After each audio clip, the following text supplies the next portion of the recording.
kale erinnya Namakajo Derek Frederick nga ndi munnamateeka mu kitongole ekya Foundation for Human Rights Initiative ekisangibwa Ensambya ate era wamu ne partner mu GM Kibiriganya Company Advocates wano we tuli. Foundation for Human Rights Initiative kye kitongole ekiwanira eddembe ly'abantu nga tetwawudde na oba muyimbi oba okola mulimu ki naye nga tutwalamu n'abayimbi mu ngeri emu oba endala. Era nga twajja wansi w'okukkaanya wamu n'ekibiina ekya Uganda Musicians Association wamu ne Palwood kye kibiina ekigatta abazanyi ba firimu mu Uganda ne tukola ekitongole kye tuyita PANAF, that is Pan African Network for Artistic Freedom, mwendinga secretary. PANAF tuliwo ku advocatingira ddembe ly'abayimbi oba bammemba baffe nga bayitira mu Palwood wamu ne mu Uganda Musicians Association. Mu ngeri emu oba endala ne kinfuula lawyer wa Uganda Musicians Association era bamemba bonna nga balina ensonga ezeetaagisa amateeka we tuyingiriramu. Nzijukira nti like a month ago tufuna complaint okuva mu member wa Uganda Musicians Association amanyiddwa nga Serena Bata omuyimbi era nga mukwano gwange ng'omuntu anatutuukirira nga ayina obutali bumativu oba obutali bumativu obugenda mu maaso ng'ayita mu eyaliko promoter we abamu gwe bayinza okuyita eyaliko manager we Abtex Promotions. Ensonga ezo zajja zitambula nga zigenda mu maaso mu kusookera ddala Abtex ng'ayita mu baloya bwe banywanyi baffe Lukwagani Company Advocates basavinga client waffe n'ekipapula kya demand notice kimanyi kye mwafunako copy nga bamugamba nti ayiririre client waabwe obukadde nga 350 base kyagula ennyimba ezo butasukka nnaku 7 kyemmanyi nnaku 7 zaggwako era ne milioni 350 ze baasaba client waffe yatutuukira tumugamba soko tekeko halt tulowooza nti si kya buntu tera tekiri mu mateeka amatuufu katusoke twekkaanye empapula zineno notice wamu ne contract gye baakola. Artist Serena Client waffe wamu noza n'omukulu Abtex balina contract gye basayininga yalina okutambula 3 years period okutuviira ddala mu mwaka gwa COVID, that is 2020 February. Era nga contract yali esettinga terms ezimu ezayina okurespectingibwa ba signatories abasayininga contract Abtex ne Serena. Tulaba nti tuba tukyetegereza empapula ezimu ezigenda mu maaso ne tufuna copy ow'ekipapula ekimu ekyo bali bawandiikidde director wa CID owa police headinga CID ekibuli nga beemulugunyira nga basaba CID agulewo criminal case eri client waffe. Era tuzze nga twekkaanya ebiwandiiko ebyo nebizze bitambula ensonga tubadde tusirise nga twagala okulabira ddala client waffe anyigiriziddwa watanyigiriziddwa. That is why wetwavuddeyoko olwejjo nga tukwataganye ne banywanyi baffe aba KTA and Company Advocates omuli abaganda baffe Council Edwin Tabaro wamu n'abalala ne twekkaanya. So kitegeeza nti tiimu ya baloya ba Serena Bata sirinzeka wabula it is a big team. Tuweera ba lawyers abawera 8 oba 7 bali ku nsonga eno. Omu oyinza otubuuza lwaki tubaloya tuli bangi nnyo ku nsonga ya Serena Bata.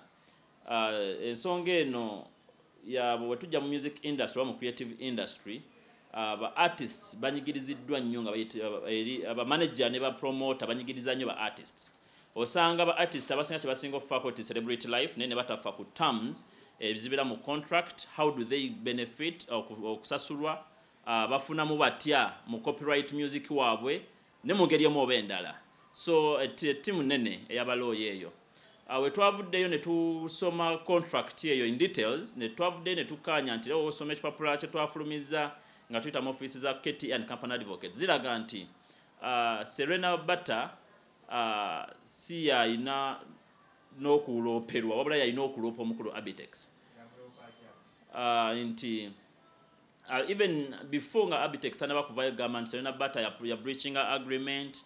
That is in November, the 27th November, that is when, 2022, that is when Abtex yavayo agamba fire Serena Bata or a breaching of agreement.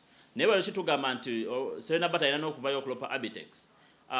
Agreement ye egamba nti Abtex 1 alina okuvayo akole kye twandiyise accountability oba awe proceeds embalirira ye sente zakuŋŋaanya mu music wa Serena Bata both online wamu ne zi concerts era nga bw'awa embalirire yalina okugiwa Serena Bata buli after project ewedde oba luyimba oba album.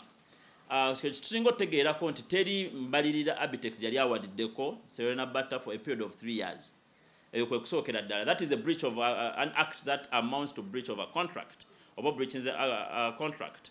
Eyokubiri nti ogenda n'oweekaanya nti mwalimu obligation oba duty erina okuplayingibwa Abtex on the other hand nti yalina okukola ku accommodation w'omuyimbi client waffe w'omuyimbi for the entire period of 3 years. Kino tukirina ku record era wandoza beetaaza okweyongera tujja kweyongerayo tukirina on record n'obujulizi tubulina nti omwami Abtex yasembayo okusasulira Serena Bata accommodation in 2020 to March.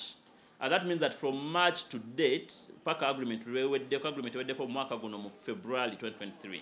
Omukulu Abtex almost 11 months tasasula rent wata providing accommodation eri omuyimbi we nga contract badde ekyaliko. Agreement evuga nti yalina okumuwa full time company car nga artist erina okumutambuza okusobozesa nti artist alina fulfilling terms eziri mu agreement. Emotoka endo zagimuwako mu myaka esano zagimuwako like a period of 6 months. Ebbanga lyonna erisigalidde emmotoka tebaddeewo. So kitegeeza nti bwe twetegeeza ebintu ebyo wamu n'ebirala eyasooka okubreachinga agreement yalina kubeera Abtex. Ate ne mu ngeri y'emu endala though tuli ku Serena Bata n'abayimbi abasigalidde twegenereze nnyo music waffe gwetuteeka online. Ogenda kweka nti contract gye baakola egamba nti music yena alina okubeera uploaded ku social media accounts za artist who is Serena Bata. Never takes even right now that music is uploaded ku social media platforms, YouTube platforms, channels za Abtex. That is a breach of contract. Simanyi oba yakimanyi. Bingi, but above all atena nagenda mu Uganda Registration Services Bureau, which is URSB, okuregisteringa n'afuna certificate of copyright ku nnyimba za Serena Bata. Ekikolwa kye tubelieving kye tukakasa nti yakikola mu bukyamu era tukitwala nti yafera aba URSB okufuna certificate of copyright. So giba misango mingi egirindiridde okuteekebwa ku mukulu Abtex era nga we tuba tweyongeddeyo mu maaso buli kimu kijja kujja kikola ki kivayo muba mu ngeri endala. Leero twavuddeyo tufulumiza ekiwandiiko ekyo twakiwadde CID department kubanga tetwagala tuwulire nti ate client waffe baamusibye ku bintu ebitategeerekeka. Tubawadde nabo bannyini batule mu kiwandiiko ekyabaweebwa Abtex ng'ayita mu balooya be n'ekyaffe bakiyitemu, then they compare balawo badde abeetaaga okuteekawo criminal case against our client.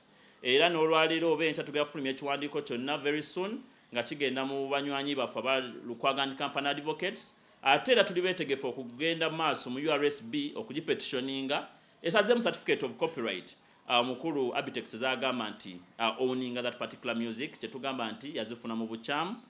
Buli step tugenda kuba tujja acquiring tukula tekisa agenda mu kode tujja tuukaya.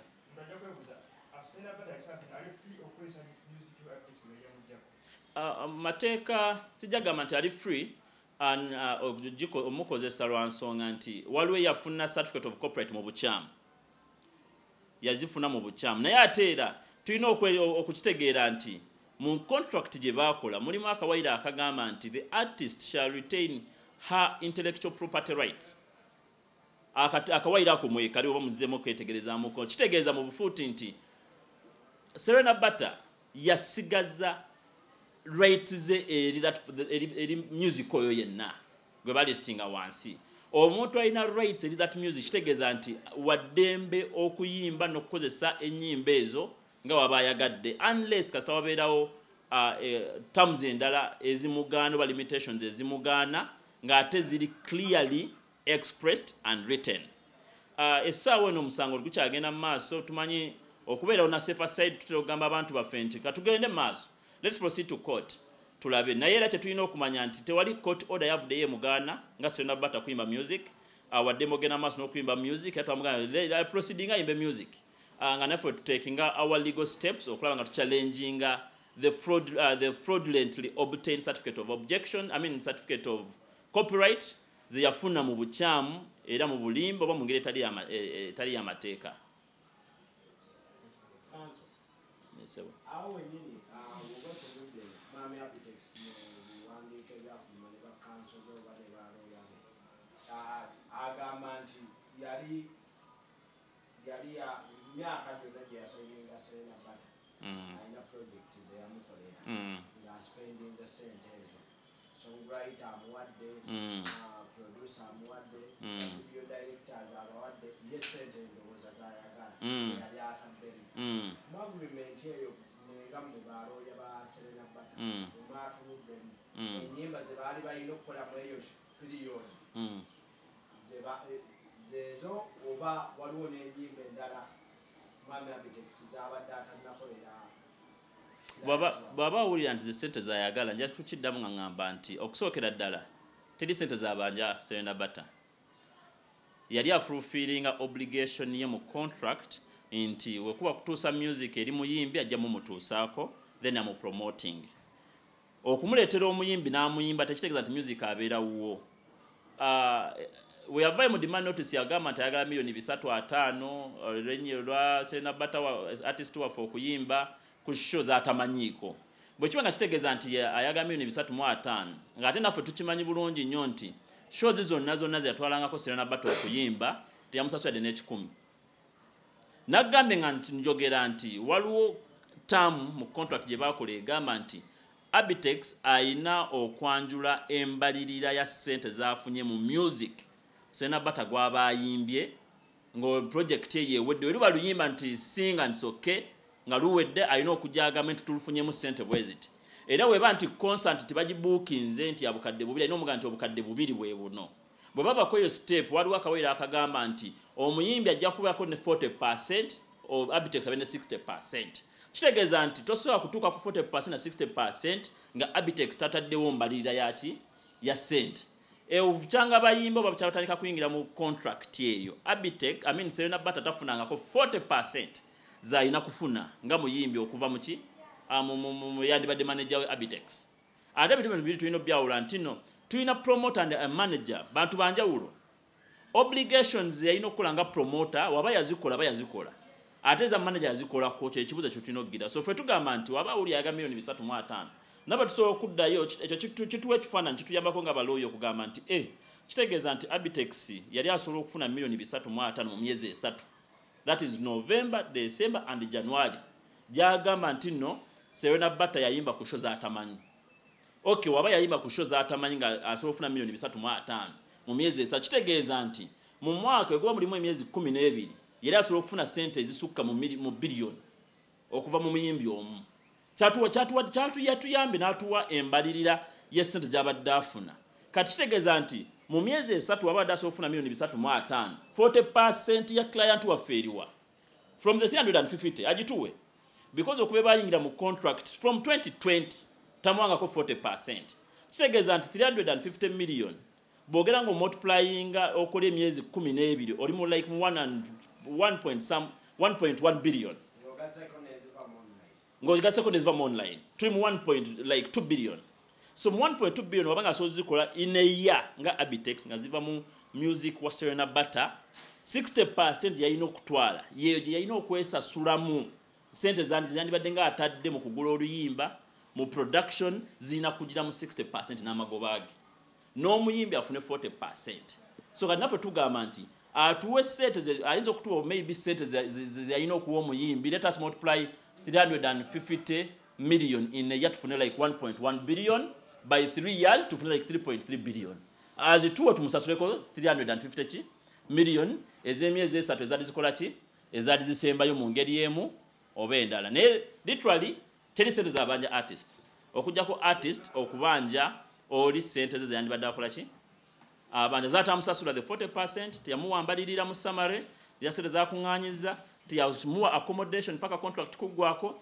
teyamuwa full time car motor vehicle paka contract kuggwako he went on and obtained fraudulently a certificate of copyright certificate of copyright yeyo bwannannyini eri art yena goba ofulumizza fraudulent nakola ki najo obtaining era tugamba nti very soon we are petitioning the office of the registrar of copyright and IP mu URSB tulabe nga basazamu that particular certificate because teina kwera ya Abtex as per the contract. Contract, it was a promotional contract, promotion management contract, not a contract of sale and buy of intellectual property rights.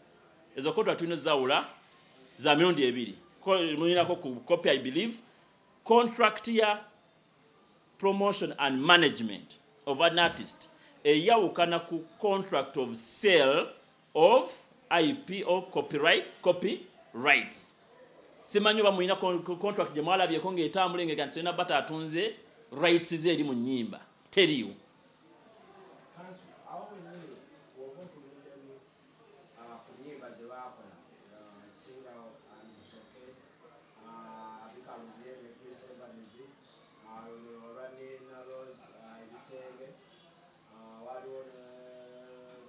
Have a piece.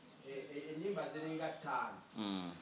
Myaka 3 akolera project 5. Namwe baroya mu contract muno Abtex yali alina kolera mu client wa mu nyimba meka mu myaka 3. Tetujja kugamba nti yalina mukolera nyimba meka mu myaka 3 because buli business erina how they conduct their business nenge gye bagibalamu.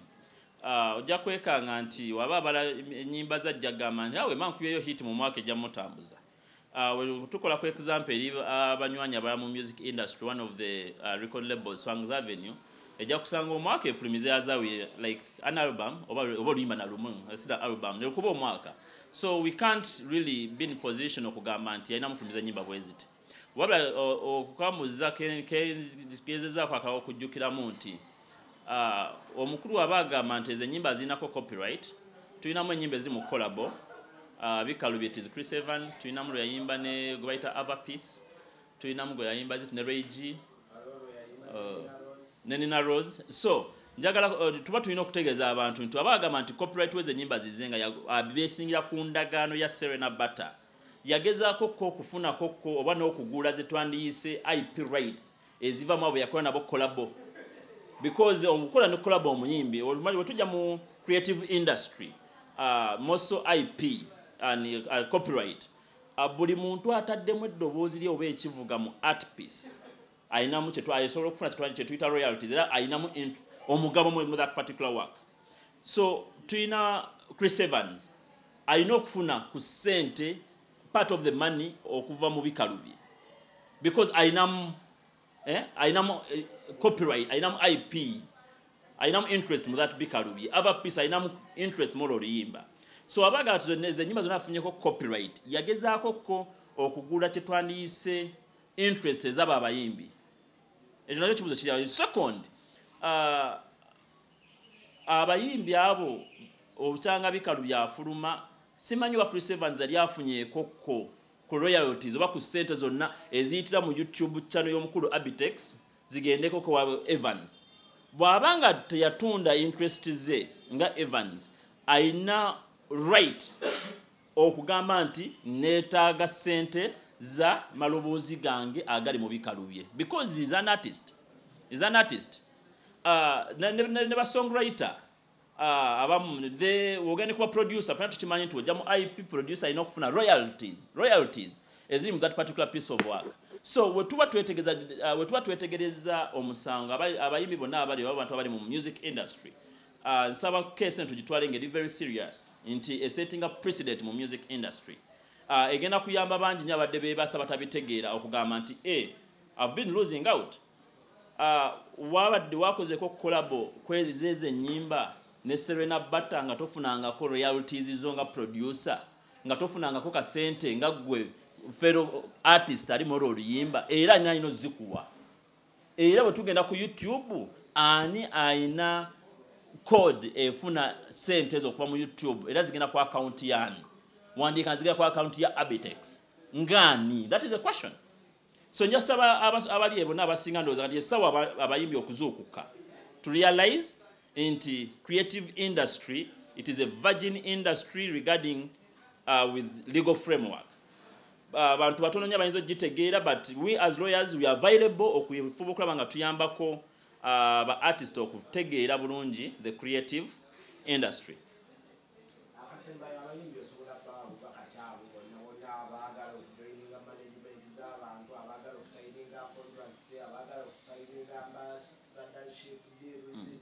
abo bonna obubaka bwengendo bbawa era tebujja tutasaako even the legal oba the lawyer abali eno abatatera kubeerayo. Creative industry tugirabe nga business, tetugiraba nga something, tetugiraba nga hobby, nga social life. It is a business abasinga mwe bafuna income okubeezawo family yaabwe. Ekintu kyonna kyetuyita business, if I come to NBS oba Sanyuka nenzija nga nina kyenjagala okulanga, baga kitwalanga business era I will sign a contract for how long? Obusi buli omuntu ategeera contract language. Wonna ogenda w'omukulu Keen NBS ojja kusanga waliyo legal department. Kyemmanyi NBS na legal department eriwo okureviewinga contracts zemugenda okuyingira muba endorsements. So abayimbi mwenna abali eyo tusooke twejje mu life egamba nti nakula nono wa ku kidoka abere manager wange onajja kumbukingira shows onajja kunsigninga contract nga toyina legal mind. Abaloya bonna mwena mwetaaga okubanga you have a legal personnel ategeera kye tuyita creative industry, ategeera kye tuyita copyright, akuyambe nti onoba ogenda okusigninga contract. Of recent nalabye is it yesterday nalabye omuyimbi omukapakat yasignize contract with one of the record labels nti oyingira otya okusigninga contract. I don't know whether you're a lawyer I don't know, but ng'omuyimbi oyingira otya okusigninga contract nga togera kutegeera terms ziri mu contract nawe oteekeko omukono.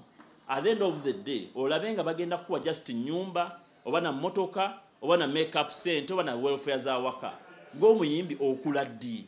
We have to know that this is a brand ejana egenda.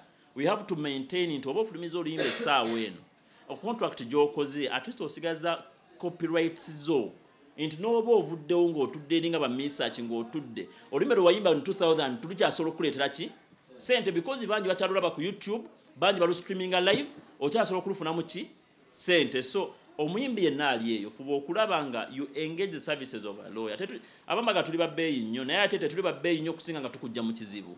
Bw'onojja I will try to set everything step by step okusinga okujja mu kizibu. So ffe nga balawyer aba human rights tugamba nti naffe we are available okuyamba ba artists nti if it is step by step engage the services of a lawyer.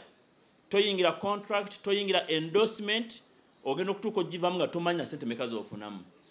Obali babeera ne baloya baabwe, but you don't have a lawyer. This is a business. Let us be serious. This is a business. So engage the services of a lawyer so that we make the industry okubeera conducive and happy for every artist okulaba nga afunamu ekikumi.